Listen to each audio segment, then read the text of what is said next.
Bueno, la doctora Ileana Rodríguez Santibáñez está con nosotros para explicarnos cuál es la situación a partir de los recientes ataques de Estados Unidos a Siria en respuesta a el lanzamiento de gas, decía Trump.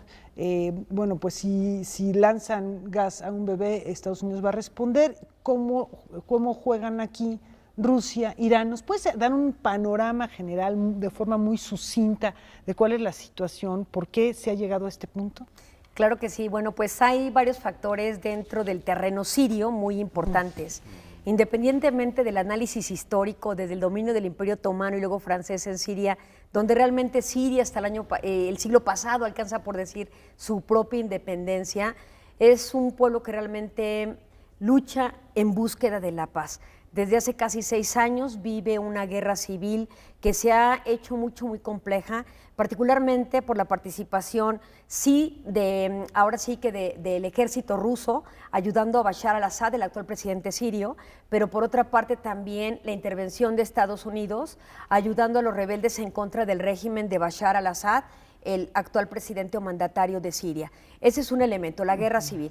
Otro elemento que problematiza lo que ocurre en Siria es la presencia de lo que es el Estado Islámico, este grupo fundamentalista que ha generado terror desde la fragmentación de Al-Qaeda con la división de Irak y sus fuerzas que permitieron que prácticamente Al-Qaeda se generara en diferentes brazos o falanges y que crearon ISIS como una forma de generar un nuevo Estado o un califato que reclama la oportunidad de generar bienestar a quienes lo siguen. Entonces hay varios factores e intereses que han hecho muy compleja la situación en la propia Siria.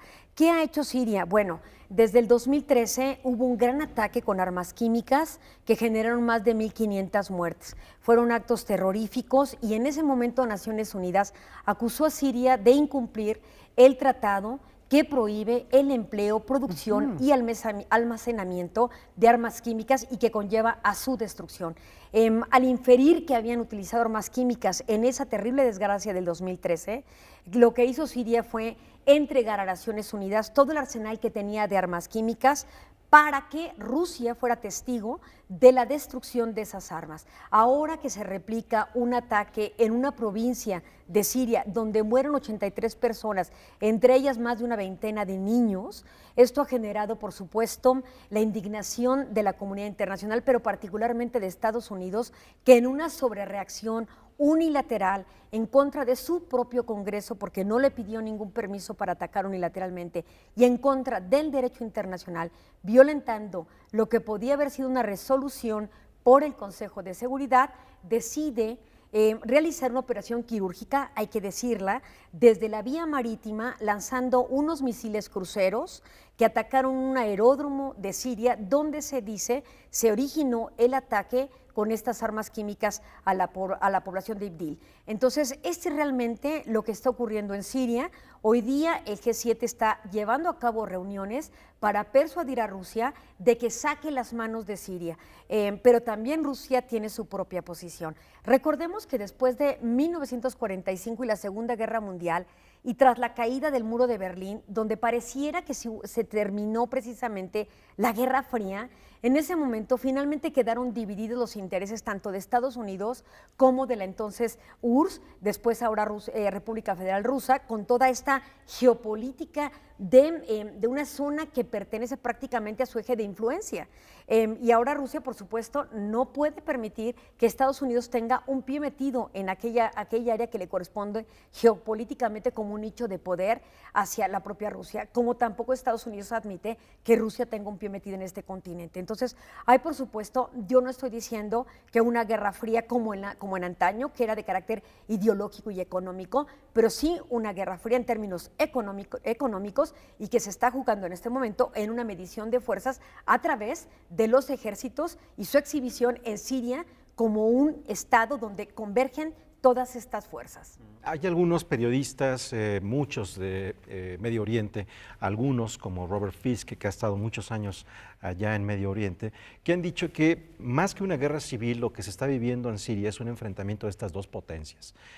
Por un lado, Estados Unidos apoyando, como mencionaba la doctora, a los rebeldes, cuidando sus propios intereses Rusia, Irán también ya participando, anunciando que no está de acuerdo con este tipo de ataques, pero quienes se han mantenido muy callados y que a quienes han señalado en muchas ocasiones, no solamente ahora, es a la Unión de Estados Árabes, quienes se dice son los que han financiado a esos llamados, no rebeldes, pero sí muchos de estos pequeños grupos que han mantenido en jaque a esta zona del mundo en los últimos años. Sí, es increíble, Wemansing, porque incluso ellos no han participado, aun cuando en el pasado habían anunciado tratar de intervenir para limitar precisamente el comportamiento de Bashar al-Assad en la propia Siria. Pero finalmente pertenece también a este eje de influencia, donde son países que son grandes exportadores de petróleo.